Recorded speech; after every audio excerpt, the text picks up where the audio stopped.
Fez ressurgir o debate sobre o perigo que grupos extremistas impõem a diferentes países. A gente lembra agora como e onde surgiu o Estado Islâmico.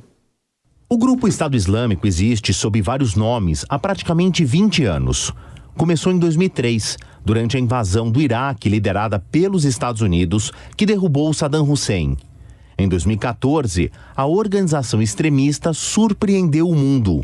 Os jihadistas, operando sob o nome de Estado Islâmico do Iraque e do Levante, proclamaram um califado liderado por Abu Bakr al-Baghdadi no território ocupado na Síria e no Iraque. O grupo se renomeou então Estado Islâmico. Grandes ataques contra seus inimigos proclamados, próximos e distantes, com cenas horríveis de reféns sendo assassinados, se tornaram marcas registradas das táticas do grupo. No auge, o autoproclamado califado cobria uma área do tamanho da Grã-Bretanha e tinha duas capitais de fato, Raqqa, na Síria, e Mossul, no Iraque.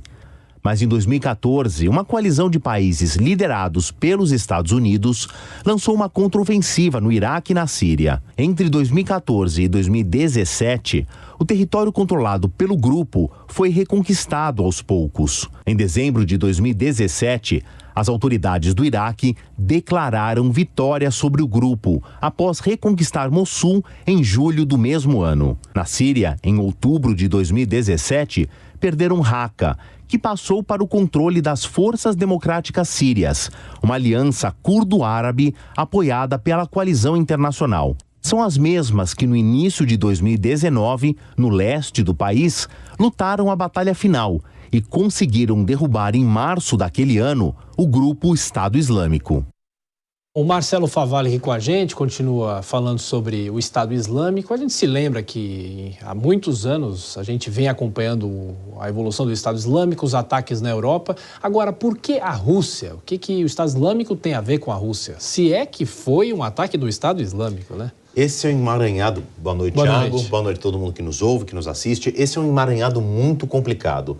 A gente ainda tem poucos argumentos para ter uma certeza absoluta se o Estado Islâmico ressurgiu, se isso é uma célula ou é alguém que está usando um nome que foi bastante poderoso num passado recente para tentar fazer algum tipo de propaganda de guerra.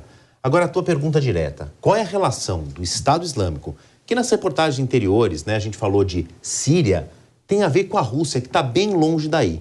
A resposta é depende. Depende do quê? De que momento da história a gente olha. Vamos olhar mais recentemente, esse aqui é o mapa da Síria numa guerra civil que perdeu bastante força, mas não terminou. Nós estamos falando de um conflito que dura mais de 12 anos.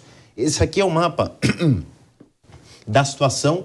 Em laranja eram as tropas do governo do presidente Bashar al-Assad, cuja família está no poder há mais de 40 anos, praticamente 50 anos na Síria, que levou a um levante para tentar tirar essa família do poder e que foi amplamente apoiada pela Rússia, já governada por Vladimir Putin. Esse é um dado muito importante. Então, havia, e ainda há em menor escala, milícias armadas. Neste vácuo de conflito surge o Estado Islâmico, que é um pedaço do território, mais um pedaço do território da Síria, chegou a conquistar, perdeu esse terreno, foi retomado, mas o fato é que há forças oficiais do presidente, o exército oficial da Síria, contra grupos armados. O Estado Islâmico está nessa conta e o governo foi amplamente apoiado pela Rússia. E aqui, essas marcas, que são esses entornos escurecidos, né? Esses círculos aqui mal feitos, eles são a presença do Estado Islâmico, não de milícias anti-governo e tudo mais, mas sim, propriamente dito, do Estado Islâmico, que foram duramente atacados por uma coalizão ocidental liderada pelos Estados Unidos, mas também teve um apoio paralelo aí de um ataque contra esses terroristas pela Rússia. Isso é uma parte de uma explicação. Só que se a gente olhar um arco de tempo ainda maior, a gente tem que voltar num período entre 1979 e 1989, quando a gente estuda a tal Guerra Fria. Houve uma presença da União Soviética no Afeganistão, nessa enorme mancha que era essa enorme mancha vermelha que era a União Soviética, houve uma presença soviética no Afeganistão, apoiando um então governo, naquela década, entre 79 e 89, de perfil marxista, ou seja, alinhada ideologicamente e politicamente com a então União Soviética, contra um grupo armado de uma tribo local. Vou resumir dessa maneira. Então, também existe um passado de uma guerra chamada Afegã-Soviética, durou uma década e deixou este número de baixas. São números oficiais, mas que alguns analistas, historiadores, dizem que estão muito diminuídos. Mas vamos aos números oficiais. As baixas soviéticas foram na casa dos 15 mil, as baixas afegãs, ou seja, as tropas oficiais daquele tal governo marxista, 18 mil, e as baixas dos combatentes afegãos, mais de 180 mil. Então a gente faz um traço de tempo, olhando mais para trás. Há 40 anos, a gente entende que talvez tenha havido uma rusga de algum grupo afegão contra os soviéticos, hoje russos, e mais recentemente a ação da Rússia, não mais União Soviética, já do presidente Vladimir Putin, que acabou de ser reeleito, contra grupos armados, principalmente contra o Estado Islâmico. Você vê que eu não dei nenhuma resposta, mas trouxe um caldeirão para a gente entender qual teria sido a motivação desse ataque brutal. Até o momento, 133 mortos, muita gente ainda em estado grave nos hospitais e, infelizmente, o próprio Kremlin admite que esse saldo de vítimas pode aumentar. E você lembrou bem a eleição, né, recente, né? Também não pode ser um componente que a gente descarta, claro, né? A gente tem uma semana agora após a eleição de Vladimir Putin, que está no seu 5º mandato, foi a sua 4ª reeleição, quer dizer, uma reeleição controversa.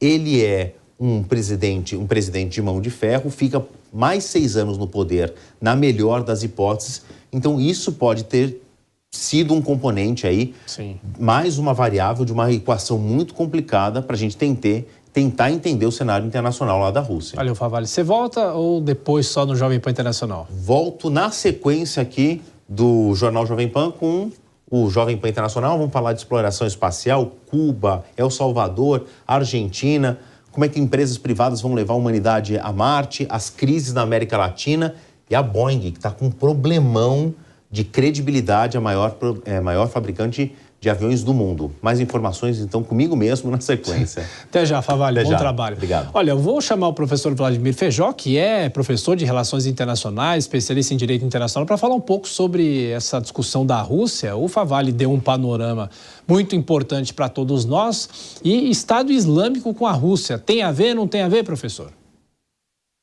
Tem potencial a ver, sim, Tiago. O que acontece? O Estado Islâmico declarou ser inimigo da Rússia por todo o seu interesse de construir um califado e a Rússia cooperando, como o Favalli comentou, no caso da Síria. O Estado Islâmico CAI, específico esse que reivindicou, é muito mais próximo da fronteira do Paquistão com as antigas terras da União Soviética. Porém, esse grupo já lançou ataques no passado. Em 2008, um avião que saía de Moscou para o Egito foi atacado, lançou ataques em 2019, 2020, 2021, não fez reconhecimento de nenhum ataque em 2022 ou 2023, mas deixa claro, pelo tipo de evento, que pode ter sido uma resposta, uma retaliação.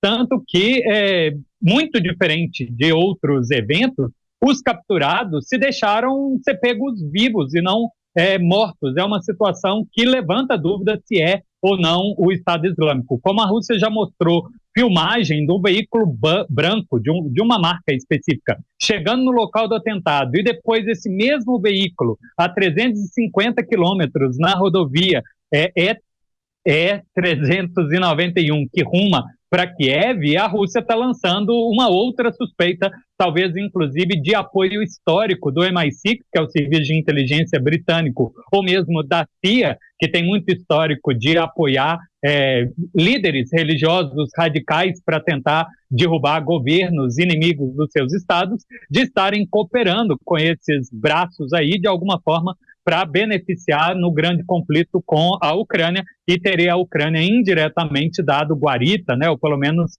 resguardo caso eles conseguissem fugir. Temos que aguardar mais informações. Por enquanto, a gente sim tem probabilidade que seja o Estado Islâmico, até porque ele reconheceu, mas também não vamos eliminar outras circunstâncias.